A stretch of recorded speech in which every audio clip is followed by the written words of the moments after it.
শিগগিরি, তুই তো দেখছি আমাদের বাড়ির কুকুরের মতন ডাকছিস।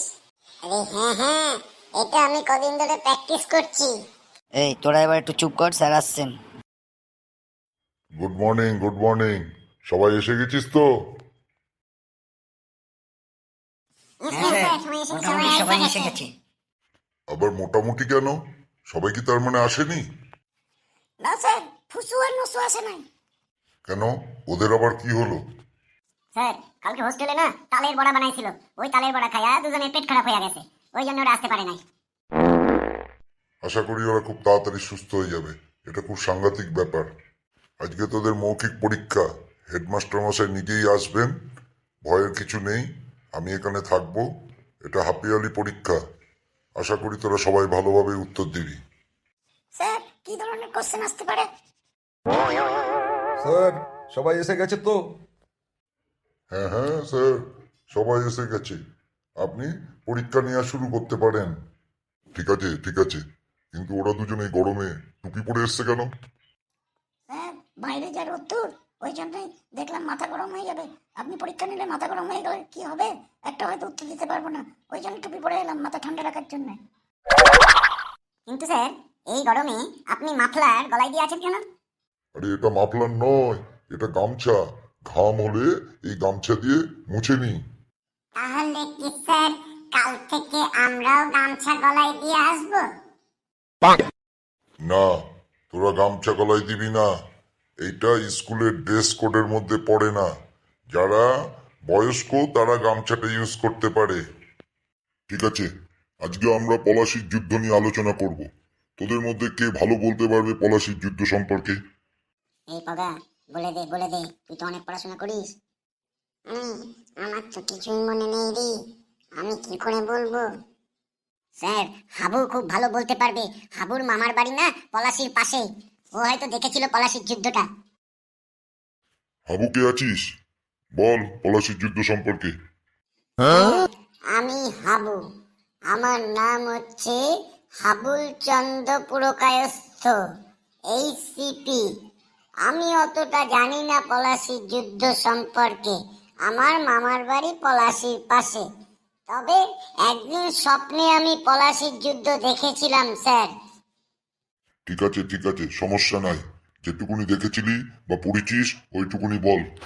স্যার, পলাশির যুদ্ধটা শুরু হয়েছিল 1757 সালে। বাংলার শেষ নবাব সিরাজদৌল্লা আর ইংরেজদের মধ্যে প্রচন্ড লড়াই হয়েছিল স্যার। লড়াই লড়াই লড়াই, শুধু যুদ্ধই চলেছিল।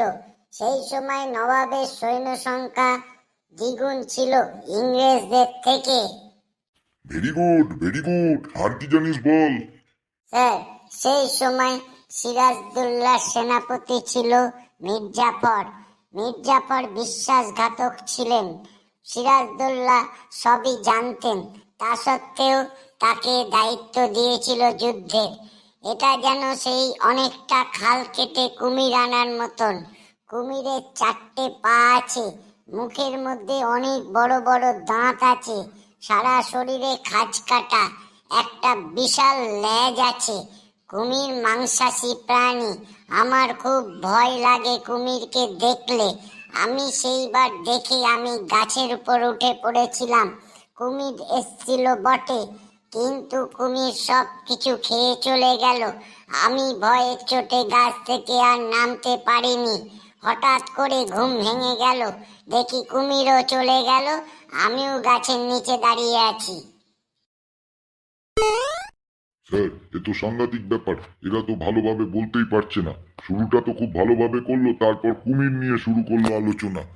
কালকে আমি আবার আসবো, তোরা খুব ভালোভাবে পলাশির যুদ্ধ নিয়ে পড়ে আসবি। ঠিক আছে? ঠিক আছে স্যার, আমি এদের আজকের মধ্যে পলাশির যুদ্ধটা তৈরি করে দেবো। হ্যাঁ, আজকের মধ্যে কি করে পলাশির যুদ্ধ হবে? আমাদের কাছে তো ঘোড়াও নেই, অস্ত্রশস্ত্রও নেই, তো কি করে হবে জিনিসটা? যুদ্ধ করা কি চারটিখানি ব্যাপার নাকি? আরে চুপ করে বস পেঁচো। যুদ্ধ তোদের করতে হবে না। আমি ইতিহাস বইটা খুলে কি কি লেখা আছে তোদের পড়ে শুনিয়ে দেবো। ওইটা স্যারকে কালকে তোরা শোনাবি। ঠিক আছে, তোরা বল, তোরা বড় হয়ে কি করবি? স্যার আমি বড় হয়ে বিজনেসম্যান হব, কোটি কোটি টাকা কামাবো, আমার নাম গুলগুলে লেখা থাকবে, গুলগুলে যেটা খুললে সবাই পেয়ে যাবে আমার নামে কোথায় কি আছে, গুলগুল সারা পৃথিবীতে সবাই দেখতে পায়।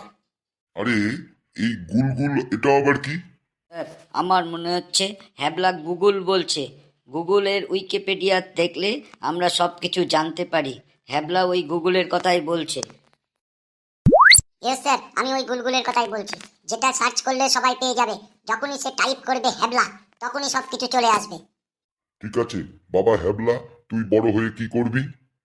স্যার বাড়িতে শিখিয়েছিল ব্যবসার কথা আগে থেকে কাউকে বলতে নেই, তবু আপনি জিজ্ঞাসা করছেন, আমি বলছি স্যার বড় হয়ে আমি একটা ঢোল কিনবো, ঢোলটার দাম হচ্ছে 5,000 টাকা, সঙ্গে 5টা বন্ধু থাকবে, আমরা বিয়ে বাড়িতে ভাড়া নেব ঢোল বাজাবার জন্যে। তারপর কি করবি?